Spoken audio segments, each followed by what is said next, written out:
Daytona is celebrating its 4th anniversary. A lot of y'all think that I overblow Daytona. I said I got Daytona on vinyl, bro. I heard an echo for a second.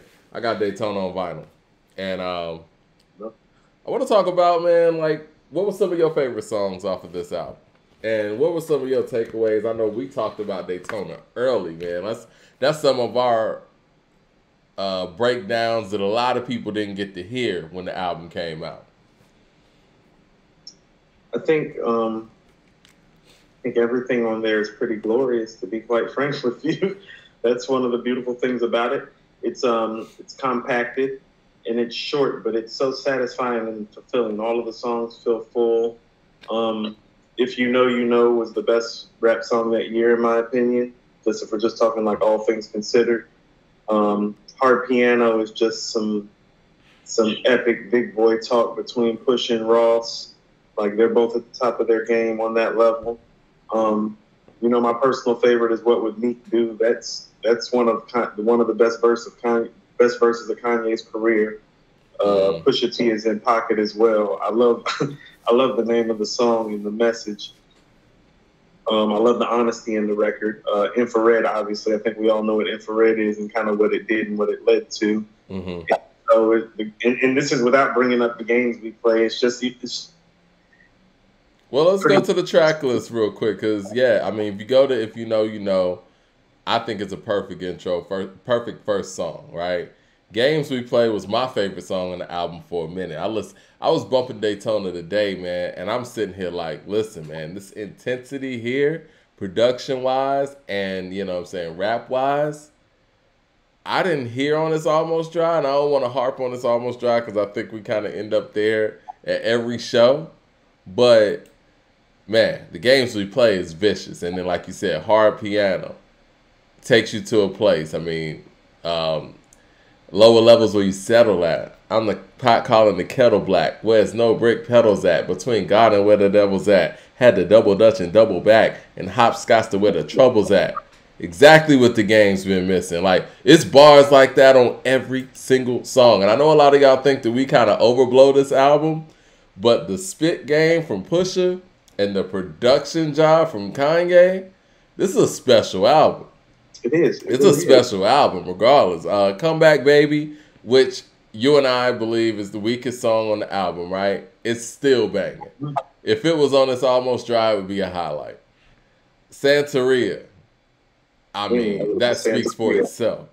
That's arguably the best production job on the album, maybe. You know? Arguably, yes.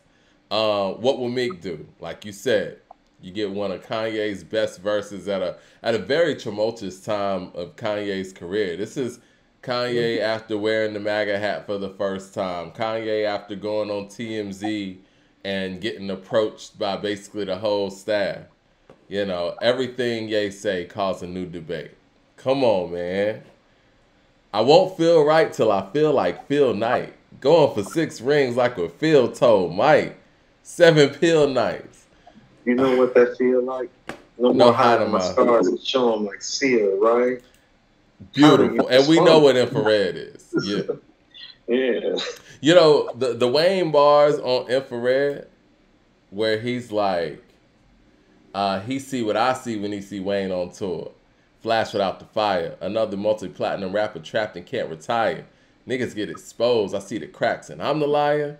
Shit, I've been exposed. I took the crack and built the wire. Now who do you admire? Y'all think we overblow this album for real? Like, maybe my ears are hitting something different, man. Like, I don't understand what people don't understand. No, the same thing happened when Hell Hath No Fury came out. I mean, that's why I'm letting you talk it this time around, because it's like I've already fought this fight. Like, people did the same thing with Hell Hath No Fury. It's like they act like it didn't happen, like it didn't exist. They're like, oh, it's cool, it's dope, it's got some dope records. It's like, are you hearing the production job? Are you hearing the rhymes? Are you hearing the rhyme schemes? Are you hearing Yeah. This shit's special. Nas the GOAT with the super chat. He says, what y'all think about Diddy saying that Jay-Z filled Biggie and Pac's shoes? We're going to get there. We are going to get there. I want to wait till some more people get in the room. And you know what? And just to give y'all a preview, I think one of the bigger issues I had with what was said was not really that. I think they took a lot of clips out of that, and you know, so people could go viral, whatever. I think when Diddy said that Biggie looked up to Jay-Z, that was the part that kind of made me pause, like, let's get our timelines together. But we'll get back to that. Daytona, man, I gave a perfect score when it came out. It's aged like fine wine. I mean, I played it today. I didn't feel like anything was like, yo, I don't listen to this in that way anymore. That was one of those albums that even though it's 7 songs, I played it 2 times over in total succession. So it felt like 14 songs to me. You know what I'm saying? Like, I would play it and then play it again. Great album. So great, like I said, I went and got the vinyl. So, yeah. You did. And you often talk about the vinyl, show the vinyl. It's a masterful record. Beautiful record. I think Hard Piano is my favorite record, but I think, to me, the best song on there is The Games We Play. We put a poll out there on our YouTube channel asking you guys what the best song was. If you know, you know, got 36% of the vote at number 1.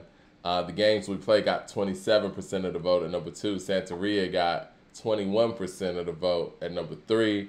And then you got What Would Meek Do after that with 9%, and Hard Piano with 7%. And the fact that the song that I personally liked the most ended up number 5, and you know, we couldn't put the other 2 options and whatnot, ended up in number 5, just lets you know how strong this album is. I mean, I've said this many times, If You Know, You Know is now a popular culture reference. Yeah. You see it every week, everywhere, like that's Pusha. Like, he created something even with that song that's like literally part of, you know, popular culture as it exists today. How many people post If You Know, You Know now? No, you're right. 100%. Yeah. It's part of pop culture lexicon. So, and that's part of the things that make albums legendary too. Like it's kind of cemented in that way because of that record too. That's the moment on that record that kind of like takes you to a place in a moment in time where it kind of like solidifies that, you know? Straight up. Well, happy 4th anniversary to Daytona. You know, I'm gonna be bumping it all day.